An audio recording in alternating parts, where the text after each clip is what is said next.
AWS 언박싱이라고 해서 제가 서울리 전에 출시되는 신규 서비스들 알아보는 시간을 늘 가져왔고요. 1월, 2월달, 10월달 그래도 3월달에 또 여러분들 찾아왔습니다.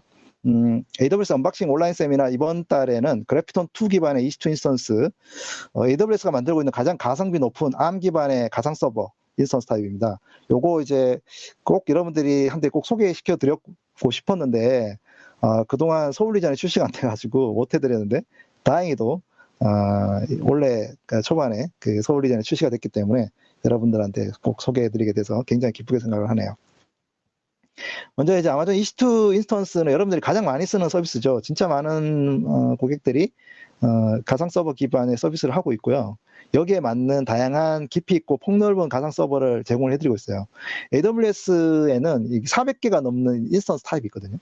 그러니까 뭐 CPU 메모리에 맞춰가지고 굉장히 다양한 인스턴스 타입을 제공해드리고 있는데, 이게 400개가 넘는다 그러면 예전에 이제 우리가 물리 서버 같은 거를 우리가 구매해가지고 사용한다고 생각을 해보면 이 공장 라인에 400개 이상의 그 장비 라인이 있다는 거잖아요. 근데 그게 그걸 진짜 한다 해가지고 배달을 해주고 뭐 그 설치하고 운영한다고 생각하면은 너무 시간이 많이 걸릴 건데, 너무 감사하게도 우리가 클라우드 기반으로 이걸 서비스할 수 있어서 굉장히 다행입니다. 그래서 뭐 요 인스턴스 타입 중에는 저희가 그 범용 인스턴스 타입이라고 부르는 M이라고 하는 타입이 있고요. 그리고 이제 버스팅용 인스턴스 타입이 있죠. T 인스턴스 타입. 요거는 이제 CPU 사용량을 우리가 어느 정도 정해놓고 필요할 때마다 사용을 하고 원할 때마다 좀 더 많은 걸 쓸 수 있도록 해주는 타입이고, 가격 대비 상당히 좋은 인스턴스 타입입니다. 그리고 이제 컴퓨팅 기반의 C 인스턴스 타입이 있고, 그 다음에 메모리 인텐시브한 작업을 돌릴 때 R이라고 하는 인스턴스 타입이 있고, 여러분들 그 메모리니까 M이 아닙니다. 메모리가 리멤버, 제가 늘 얘기하지만 R입니다. R이라는 인스턴스 타입이 있고요. 그 외에 이제 다양한 인스턴스 타입들이 있습니다. 근데 이제 우리가 인스턴스 타입들이 뭐 굉장히 많이 있는데, 또 중요한 건 뭐냐면 다양한 선택사항도 있다는 거예요. 그 중에 뭐 프로세서에 대한 선택사항도 있고, 그다음에 메모리나 스토리지, 그다음에 네트워킹, 그다음에 뭐 이게 베어메탈로 우리가 서비스를 받을 수 있거든요. 그래서 그런 그 다양한 어떤 방식으로 이제 서비스를 받을 수가 있는데, 그 최근에 이제 그 아마존 EC2 인스턴스들의 그 프로세스 선택 옵션이 굉장히 다양해졌어요. 뭐 과거에는 AWS의 그 EC2 인스턴스의 주요 그 프로세스는 인텔 칩이었어요. 인텔 기반으로 이제 만들고 있었는데, 몇 년 전부터 이제 AMD 기반의 그 프로세서가 탑재가 되기 시작했고, 또 AWS가 그 실제 안나푸르나라고 하는 회사를 인수를 해가지고 그 칩셋을 직접 만들고 있거든요. 그래서 인스턴스 칩셋도 만들고 머신러닝 칩셋도 만들고 그다음에 하이퍼바저용 칩셋도 만들어서 제공을 해드리고 있어요. 근데 요거를 이제 그 좀 더 확장을 시킨 게 AWS 그래피톤이라고 하는 프로세서가, 요게 이제 가상 서버용 인스턴스 타입입니다. 네. 그리고 머신러닝용 추론 인스턴스 타입 있죠. 여러분 들어보신 인프렌시아라고 하는 것도 있고, 그다음에 아까 제가 하이퍼바이저용 인스턴스 타입 그 네트워크 카드나 뭐 그런 스토리지 카드나 이런 데 들어가는 칩셋은 이제 나이트로라고 하는 칩셋이 있고요. 이런 걸 이제 저희가 만들기 시작하고 있습니다. 그래서 이제 AWS는 그 인텔이나 AMD 칩셋처럼 여러분들이 선택할 수 있는 다양한 그 인스턴스 타입을 선택할 수 있도록 해주는 그런 부분들을 제공해드리고 있고, 그 저희가 만드는 그래피톤 인스턴스 프로세스는 이제 64비트 ARM 코어 기반의 맞춤형 인스턴스 타입이고요. 클라우드에 딱 맞는 그런 워크로드에 맞게끔 최적화를 시켜서 저희가 요 인스턴스 타입을 만들어서 제공해드리고 있습니다. 그래서 기존의 인텔이나 AMD X86 기반에 대비해서 가격 대비 성능이 굉장히 높고요. 기본적으로 인스턴스 타입을 바꾸기만 해도 20에서 50%까지 가격이 바로 비용이 절감되는 걸 보실 수가 있어요. 네, 요건 이제 나중에 설명해 드릴게요. 그래서 꼭 요걸 좀 잘 알고 계시면 좋겠다라고 생각이 듭니다. 되게 이제 많은 분들이 ARM 기반의 그 인스턴스로 바꾼다 그러면 이거 잘 돌아가나? 이제 이렇게 하는 그 질문들을 많이 하세요. 여러분들 최근에 여러분들 그 맥북도 애플이 ARM 기반으로 만들어서 M1 그 맥북 프로를 출시를 했잖아요. 그래서 그 얘기 뭐냐면, 여러분들이 개발하는 랩탑도 바꿀 수 있었다라고 하면은 애플리케이션들 사용하는 것도 충분히 바꿀 수 있다라고 생각하시면 됩니다. 네. 뭐 운영체제, 웬만한 그 커머셜 운영체제나 오픈소스 운영체제 다 지원이 되고요. 컨테이너 같은 경우도 런타임 다 지원을 합니다. AWS에 있는 뭐 ESCS나 EKS뿐만 아니고 이제 도커나 쿠베네티스까지 다 지원을 하고, 이제 그 대개 그 나중에 그 컨테이너 같은 경우에는 이제 컨테이너 이미지를 빌드할 때 뭐 x86용이랑 암용으로 암 64비트용으로 따로 이렇게 빌드를 이제 할 수가 있습니다. 네. 그리고 언어 같은 경우도 뭐 C++, 자바, 파이썬, PHP, 뭐 고, 루비, 넷, 뭐 .NET, 노드.js 이런 거 다 지원을 하고요.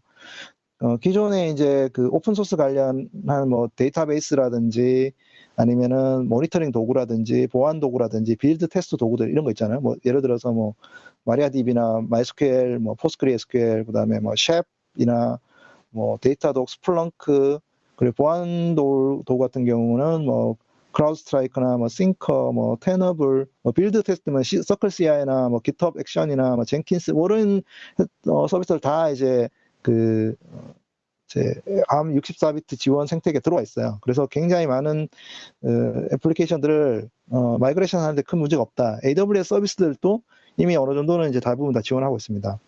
클라우드 와치나 배치, 뭐 코드 관련한 서비스들, 그다음 시스템 매니저, 뭐 이미지 빌더 관련한 마켓플레이스에 올라가는 것들 암 기반으로 다 제공이 되고 있거든요. 되게 이제 운영체제 컨테이너 같은 경우 이미 AMI로 다 암 64비트용 AMI를 제공을 하고 있어요. 그 아마존 머신 이미지. 그래서 그 주요 리눅스 운영판 100%다 제공을 하고 있고, 아까 이제 컨테이너 같은 경우에도 이제 멀티 아키텍처 병렬 빌드를 할 수가 있습니다. 네.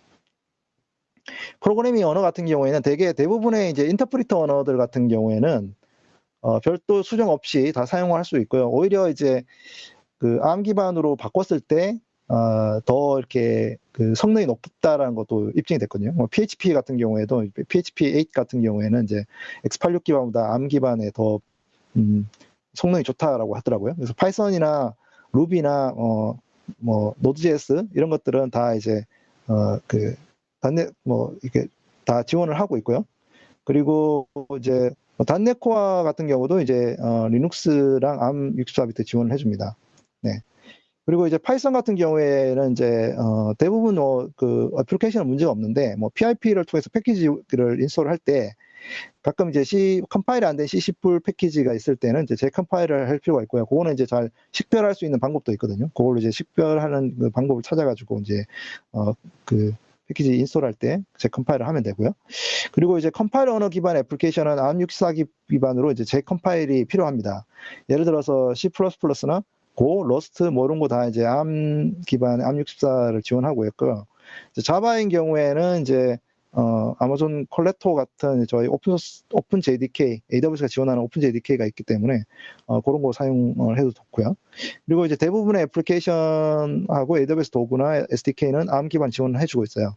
그래서 AWS CLI라든지 SDK, 뭐 시스템 매니저, 에이전트 이런 것들도 다 암 기반에 설치가 가능합니다. 그래서 뭐 기존에 우리가 해왔던 그 클라우드 관리 도구들, 뭐 개발 도구들 이런 거 다 암 기반의 생태계 지원을 하고 있다. 이렇게 보시면 되겠습니다.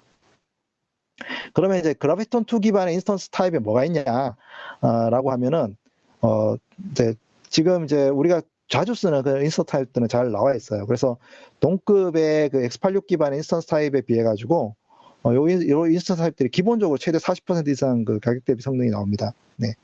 가장 대표적으로 이제 T4G. 네. 이제 세대가 이제 중간에 이제 숫자가 세대잖아요. 지금 이제 T3가 그 인스턴스 타입의 버스팅용 인스턴스 타입의 가장 x86 기반의 인스턴스 타입이라고 보면 이제 요 ARM 기반의 인스턴스 타입은 이제 T4G라고 하는 인스턴스 타입이 있고요. 그리고 이제 범용 인스턴스 M6G, 그리고 컴퓨팅은 C6G, 그리고 메모리는 R6G 이런 인스턴스 타입들이 있고, 뭐 요 이제 CPU하고 메모리 비율이 좀씩 다르죠. 아무래도 이제 인스턴스 타입의 어떤 목적에 따라서 사용을 해야 되니까요. 그리고 이제 그 100기가 네트워크랑 그다음에 38기가 EBS 볼륨 네트워크에 이제 좀 집중해서 만들어 놓은 C6GN이라고 하는 인스턴스 타입도 있고요. 그리고 이제 로컬 NVMe 그 기반의 SSD 스토리지 옵션을 두게 되면 대개 이제 뒤에 D라는 걸 붙이거든요.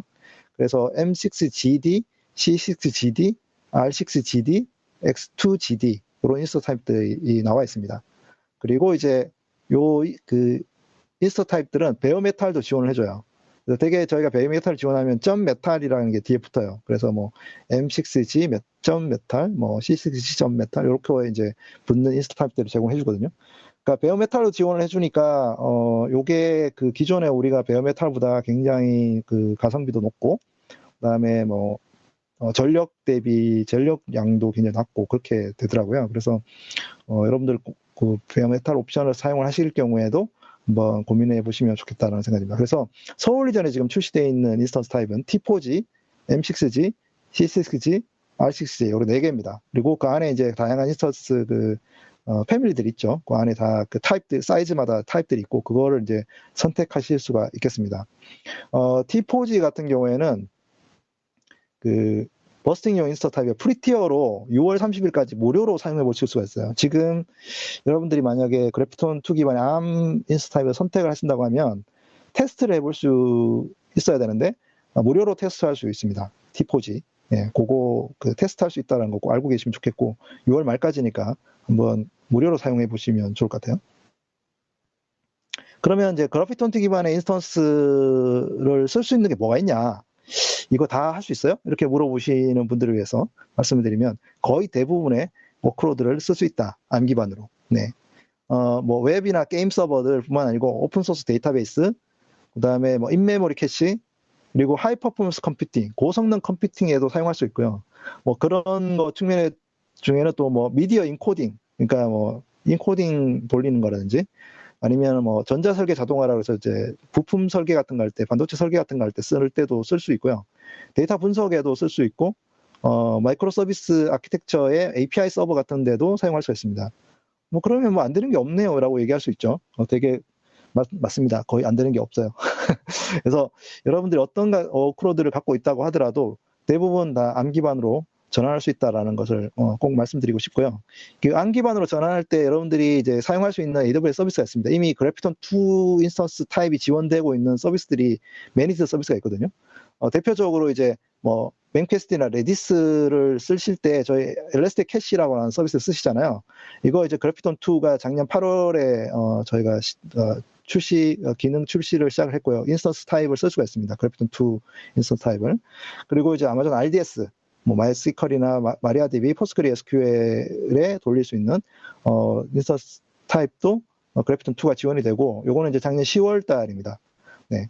그리고 뭐 기존의 RDS 대비해서 성능 최대 35%, 그다음에 그 가격 대비 성능 50%까지 높다고 하네요. 그리고 아마존 EMR, 네. 하둡이나 스파크를 돌리는 그 매니저 서비스죠. 거기에도 요 그래피톤 2가 지원이 됩니다. 그래서 작년 12월 달에 이거 출시가 됐고요. 스파크 워크로드에 대해서 최대 35% 비용이 낮고 성능도 15% 이상 향상을 시킬 수가 있습니다. 그래서 기존의 X86 기반 인스턴스 타입 쓰시는 것보다 스파크 워크로드 돌릴 때 도움이 된다는 점. 그리고 올해 2월 달에는 그 ARM 기반의 워크로드에 대해서 그 추가 구성 없이 빌드를 할 수 있도록 AWS 코드 빌드라고 하는 서비스가 있거든요. 이 AWS 코드 빌드 서비스를 사용하시면 이제 빌드 같은 거 하실 때 요 그래피톤 2 인스타입을 쓸 수 있고요. 이게 이제 올해 2월에 저희가 출시를 했고, 이제 이번 3월 달에 오로라, 네, 아마존 오로라 데이터베이스 서비스죠. 마이스컬이랑 그다음에 포스트그리 SQL을 오로라 지원이 됐습니다. 그래서 최대 20% 성능 향상, 최대 35% 가격 대비 성능 향상 지원을 하고 있고, 요런 이제 레스 캐시, 뭐 RDS, 오로라, EMR, 뭐 코드빌드 이런 서비스들이 다 이제 그래피톤 2를 지원하고 굉장히 중요한 서비스들이잖아요. 앞으로도 이제 이런 그 매니저 서비스에 그래피톤 2 기반의 인스턴스가 계속 지원이 될 거라고 예상이 됩니다. 그래서 기존에 요 매니저 서비스 쓰고 계신 분들은 손쉽게 그 그래피톤 2 기반 인스턴스로 옮겨갈 수가 있습니다. 그 대개 이제 그래피톤 2 기반 인스턴스로 옮겨가는 가장 큰 이유 중에 하나가 성능 대비 그 가격 대비 성능, 네, 이 높다라는 거거든요. 기존에 저희가 X86 기반의 M5 인스턴스 대비해서 M6G가 어느 정도 이제 성능이 좋은지를 잠깐 소개를 해드리면, 그 CPU 성능 테스트를 해보면요, 그 대개 저희가 스펙 INT 2017이라고 하는 그 벤치마크가 있거든요. 그거를 이제 사용하면 그 vCPU당 한 44% 정도 빠르고 부동 소수점 계산할 때는 최대 24% 성능이 좋다고 해요. 네, 빠르죠. 그리고 이제 엔진엑스 기반의 이제 로드 테스트를 한번 해보면요. 웹서버에다가 로드 테스트를 만약에 하게 되면은 그 M5 대비해서 M6G가 그 초당 요청수를 24%더 처리를 한다고 합니다. 그리고 뭐 memcachd에서 캐싱 성능 같은 거를 해보면 그 43% 정도 처리량, 그 스루풋을 추가로 처리를 하고, 근데 또 이제 중요한 거는 뭐 처리량도 중요하지만 그 캐싱하는 그 레이턴시도 중요하잖아요. 그래서 굉장히 낮은 캐싱 레이턴시를 보여줍니다. 그래서 memcache 같은 그 캐시용 서비스를 할 때도 굉장히 높은 성능을 보여준다라는 거. 그래서 아까 이제 뭐 일렉트릭 캐시나 RDS나 이런 데다가 이제 돌릴 수 있다라는 것을 이제 보실 수 있었던 것처럼요. 그리고 또 이제 뭐 이런 이제 그냥 일반적인 애플리케이션이랑 뭐 DB, 뭐 인메모리 DB에만 쓸 수 있는 게 아니라 아까 제가 말씀드렸죠. 그 고성능 컴퓨팅 또는 높은 성능의 어떤 거가 필요할 때도 사용할 수 있다고. 예를 들어 동영상 인코딩을 생각해 보죠. 그 저희가 그 FFmpeg 같은 동영상 인코딩을 돌릴 때 M5 대비해서 그 26% 초당 프레임 인코딩 속도가 빠르다고 해요. 네. 그 되게 많은 분들이 야 진짜? 라고 생각하실 수 있지만 실제로 저희가 벤치마킹 돌려본 결과 그렇고요. 머신러닝 같은 경우도 이제 인퍼런스를 할 때 M5 대비해서 이제 저희가 버트라고 하는 자연어 처리 그 모델 있잖아요. 그 버트라는 모델을 이제 돌려보면 배치 사이즈 1, 그러니까 한번 돌릴 때 첫 배치 사이즈 돌릴 때 레이턴시가 28% 정도 감소한답니다. 그러니까 더 빠르게 그 추론을 돌릴 수가 있게 되는 거죠. 그래서 이런 거는 진짜 우리가 여러분 잘 모르셨죠. 어떻게 ARM 기반의 그 인스턴스가 더 X86보다 빠르다라고 느끼기 어려운데 실제로 이제 그렇게 된다는 거고요. 정말 중요한 게 하나 있어요. 여러분 이게 ARM 기반의 그 우리가 그 디바이스들 보면은 대부분 다 전력을 많이 안 먹잖아요. 네. 굉장히 또 전력량이 적다라는 건 굉장히 데이터 센터에 굉장히 큰 전력 사용량이 데이터 센터는 굉장히 큰 이슈인데 되게 CPU 전원의 효율성을 보면은 이제 그 베어 메탈인 경우에 R5 메탈 대비해서 R6G 메탈인 경우에 그 와트당 퍼포먼스가 2.5배 정도 높다고 합니다. 그 얘기는 뭐냐면은 되게 전력을 많이 쓰면 탄소 배출이 많이 되고 온실가스가 많이 나오잖아요. 그런데 이제 우리가 ARM 기반의 요 그래피톤2 기반 인스턴스를 사용을 하면 전력량이 2.5배 감소된다는 거예요. 그러면은 거기에 상응하는 전력 대비 온실가스 배출량도 줄어들겠죠. 물론 저희 AWS에도 도움이 되지만 여러분들이 요거를 쓰심으로써 애플리케이션을 돌려줌으로써 네, 지구의 기후 변화에도 영향을 미치게 됩니다. 그래서 이런 좀 데이를 가지고 그래피톤2 기반으로 좀 옮겨 가야 되겠다. 이런 생각도 좀 해보시면 좋겠다는 생각이 드네요. 자, 이 그래피톤2 기반 인스턴스를 쓰는 회사들 진짜 많이 있어요. 네, 그 내가 처음 하냐 이렇게 생각하지 마시고, 네, 굉장히 많은 회사 쓰고 있습니다. 뭐 데이터독 우리가 잘 알고 있는 파트너 회사들 중에 보면 데이터독이나 하시코프 이런 회사들 다 사용하고 있고, 또 유명한 회사들 중에 뭐 리프트나 넷플릭스 그리고 뭐 스냅 뭐 이런 회사들 다 그래피톤2 기반으로 옮겨갔습니다. 네. 그 가끔 이제 제가 트윗을 보면은 그래피톤2 기반으로 옮겨간 회사들이 약간 신한 간증처럼 이제 간증하시는 것들을 이렇게 볼 수가 있거든요. 저희 NDJC CEO께서 가끔 리트윗을 하시는데 그 그래피톤2 기반의 인스턴스 타입을 옮기신 분들이 트윗을 하면 보는 거 보면은 자기가 이제 그래프를 보여줘요. 이렇게 그래피톤2로 옮기기 전과 후의 비용 그래프를 이렇게 딱 보여주면서 와 이렇게 떨어졌어 라고 하는 거를 이렇게 보여주고 있더라고요. 그래서 예를 들어서 이제 그 그래피톤2로 옮겼을 때 기존에 뭐 그 C3 인스턴스, C5 인스턴스를 쓰시던 고객인데 C6G로 바꾸고 난 다음에 비용이 이제 50% 정도 다운돼 있는 그 비용 그래프, 탁 내려가는 너무 아름다운 그래프를 이렇게 트윗을 하신 경우도 있고요. 얼마 전에 이제 한국에서 그 그래피톤2로 옮기신 그 DB를 그래피톤2로 옮기신 고객이 트윗을 하셔가지고 제가 이걸 그 캡처를 했는데 그 한국의 그 고객들 같은 경우에는 어떤 고객이시냐면 RDS의 MySQL 5.7에 M5 엑스라지를 쓰시던 분이었는데 오로라 MySQL 그 R6G 엑스라지로 바꿨거든요. 근데 변경한 다음에 그 서비스 응답 속도는 3배, 4배 이상 향상이 됐대요. 서비스 응답 속도가. 와, 대단하죠. 비용은요? 비용은 조금 비싸요. 조금. 거의 비슷한데, 조금 비싼데, 네. 여러분들이 DB도 옮겼을 때 이 성능도 확 좋아진다는 거예요. 3배, 4배. 뭐 가격은 뭐 거의 비슷한데 성능이 확 올라갔다라는 그런 어떤 장점도 간증을 해주시는 것을 이렇게 볼 수가 있습니다. 자, 그러면 이제 여러분들 이제 마이그레이션 할 준비가 되셨나요? 아직 안 되셨다고요? 그래도 이제 어떻게 하면 마이그레이션 할지 제가 좀 소개해 드리도록 하겠습니다. 먼저 여러분들이 이제 애플리케이션에 따라서 이게 그 마이그레이션 할 수 있을지 없을지를 먼저 잘 확인을 해봐야 됩니다. 먼저 이제 아까 제가 인터프리터 랭귀지인지 뭐 아니면 컴파일로 되어 있는 애플리케이션인지 더 중요하다고 말씀드렸죠. 뭐 C나 C++로 만드는 게 있을 수도 있고, 뭐 Node.js로 만드는 게 있을 수도 있고, 이제 그 어떤 정도가 많이 차이가 있겠죠. 그래서 뭐 랭귀지나 뭐 종속성, 뭐 상태 이런 것들을 좀 잘 섭비를 하셔야 됩니다. 뭐 언어라든지 라이브러리들. 만약에 쓰고 있는 라이브러리 중에 유료나 상업 라이브러리가 있는데 이 라이브러리가 실제로 뭐 ARM 기반을 지원하는지 이런 것들도 확인을 해봐야 됩니다. 네. 그리고 이제 모니터링하는 도구라든지 로깅 데모, 뭐 보안 에이전트들 이런 것들도 다 이제 실제 그 ARM 기반으로 지원하는지도 확인을 해봐야 되고, 그래서 그런 부분들을 이제 좀 나중에 가이드 같은 게 있으니까요. 그걸 참고해 보셔도 좋겠고, 또는 이제 상용 제품인 경우에 회사에다 물어봐야 되겠죠. ARM 기반의 로드맵이 있는지 없는지도 확인해 보셔야 될 것 같고, 이제 정 잘 모르겠다 그러면 AWS 고객 담당자들한테 지원 요청을 하세요. 그러면 저희가 어떤 부분에 대한 가이드를 저희 솔루션 아키텍트 분들께서 이제 지원을 해주실 것 같고요. 이제 어느 정도 이런 종속성이라든지 내가 갖고 있는 애플리케이션 상태가 어느 정도 식별이 됐고, 아까 제가 말씀드린 대로 대부분은 뭐 일반적인 오픈소스 기반의 웹 애플리케이션이나 뭐 이런 아주 간단한 애플리케이션들은 쉽게 그 ARM 기반으로 옮겨갈 수 있을 거라고 생각이 듭니다. 그러고 나면 이제 테스트를 해야 되겠죠. 테스트하고 이제 배포하는 과정을 거치는데, 뭐 일반적인 그런 단위 테스트나 뭐 사전 제품 테스트 같은 건 당연히 해야 될 것 같고요.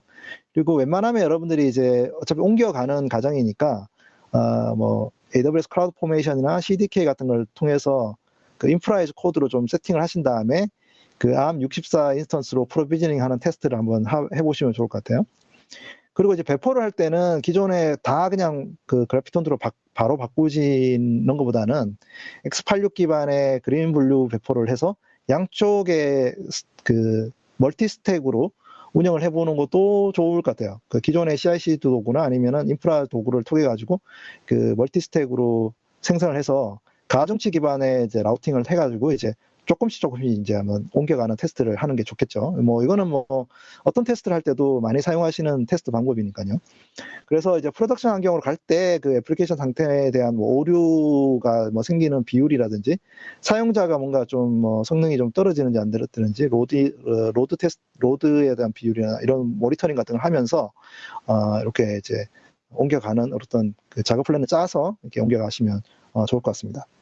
제가 이제 간단하게 그 어떻게 이제 뭐 옮길 수 있는지를 잠깐 이제 데모로 이제 설명을 좀 드리려고 하는데요. 뭐 아주 간단한 웹 애플리케이션이고요. 이제 M5 인스턴스에 동작을 하고 있고 컨테이너를 쓰고 있어요. 그리고 DB나 RDS를 쓰고 있고요. 이제 M6G로 옮겨갈 때 어떻게 하냐? 뭐 DB 먼저 이제 옮기는 게 좋겠죠. DB는 좀 쉬우니까. 그래서 M5 그 인스턴스를 M6G 인스턴스로 먼저 이제 옮기는 게 좋을 것 같습니다. 근데 이제 DB 옮기는 거는 뭐 별로 어렵지 않아요. 그냥 커맨드 하나 넣으면 됩니다. 뭐 그 CLI로 만약 생각한다고 하면 AWS RDS modify DB instance라고 하는 커맨드 치고, 그다음에 이제 DB instance 타입은 이제 M6G로 옮기고, 그다음에 뭐 apply immediately라고 하는 이제 옵션을 하면 그냥 바로 그냥 M5G가 M6G로 옮겨갑니다. 네. 오로라도 마찬가지고요. 두 번째는 이제 컨테이너라고 말씀드렸잖아요. 그럼 컨테이너면 멀티 그 두 개의 어떤 이미지로 빌드를 해가지고 배포하는 게 좋습니다. 도커에 이제 빌드 X라고 하는 빌드 옵션이 있거든요. 그걸 쓰면 이제 그 X86 기반이랑 그다음에 ARM 기반으로 두 개의 그 플랫폼에 빌드를 할 수가 있어요, 이미지를. 그러면 이제 뭐 아마존 ECL이라고 하는 이제 컨테이너 레지스트가 있잖아요. 거기 보면 이제 여러 인스턴스 이게 빌드 그 이미지들을 이렇게 배포를 할 수가 있고, 그런 다음에 이제 그 뭐 예를 들어서 뭐 ECS나 EKS를 쓰신다고 할 때, 뭐 예를 들면 EKS를 쓴다고 하면은 이제 쿠버네티스 노드 그룹에다가 이제 ARM 기반의 그 노드를 만드는 거죠. 그 ARM 기반의 노드를 만들고 난 다음에 거기에 이제 노드 그 인스턴스 타입을 추가합니다. MCC 인스턴스 타입을 추가를 하면 노드가 두 개가 생기겠죠. 뭐 하나는 x86 기반, 하나는 ARM 기반으로 만들게 됩니다. 그러면은 이제 하나씩 이게 블루 그린 배포를 옮기게 됩니다. 컨테이너는 사실은 그렇게 안 해도 될 것 같긴 하지만 ARM 기반으로 이제 우리가 이제 큐브 컨트롤 사용해가지고 디플로이를 하면 이제 그 x86 기반의 노드랑 그다음에 ARM 기반의 노드로 이제 배포를 할 수가 있겠습니다. 자, 이제 마무리를 하려고 하는데요. 그래피톤2 기반 인스턴스 굉장히 다양한 이 워크로드에 대해서 사용할 수 있습니다. 그래서 기존의 x86 인스턴스에 비해서 비용 대비 성능이 40% 이상 좋습니다. 그래서 비용은 별로 안 올라가는데 성능은 진짜 좋아진다. 그리고 6월 30일까지 이제 T4G 무료 평가판이 제공이 되고 있거든요. 그래서 여러분들 그래피톤2를 한번 들어가셔가지고 한번 테스트를 꼭 해보세요. 네. 그리고 제 홈페이지에도 그래피톤2 관련한 정보도 있고, 또 저희가 아예 이제 이 그래피톤 인스턴스로 옮겨가려고 하는 워크로드에 대해서 아까 이제 프로그래밍 언어라든지 운영체제, 그다음에 컨테이너, 그리고 각종 애플리케이션들의 현재 상태, 이런 걸 정리해 놓은 거를 GitHub에다가 이제, 정리를 해놨거든요. 그래서 그 데이터도 계속 저희가 업데이트를 하고 있어요. 그래서 요거 이제 참고로 하시면 굉장히 도움이 될 것 같고, 필요하시다면 여러분들이 AWS의 이제 고객 담당자들 꼭 찾아가셔가지고 도움을 받으시면 좋겠습니다. 제가 이 그래피톤2 인스턴스 꼭 추천드리는 게 아까 기후 변화 이런 어떤 부분에 대의도 있고, 또 가격 대비 성능도 굉장히 좋고, 또 좀 새로운 어떤 변화잖아요. 사실은 x86에서 ARM 기반으로 넘어간다는 거. 그리고 만약에 여러분들이 이제 애플 맥북을 쓰신다면 빨리 해보시는 게 좋겠죠. 네. 그래서 향후에 좀 굉장히 좋은 어떤 개발 환경, 그다음에 이런 것들이 나왔으면 좋겠습니다. 이런 걸 통해서. 네. 오늘 AWS 언박싱은 그래피톤2 기반의 EC2 인스턴스, 그다음에 관련한 서비스들, 그리고 현재 어떻게 하면 마이그레이션 할 수 있을지 이런 거에 대해서 이제 소개를 해드렸습니다.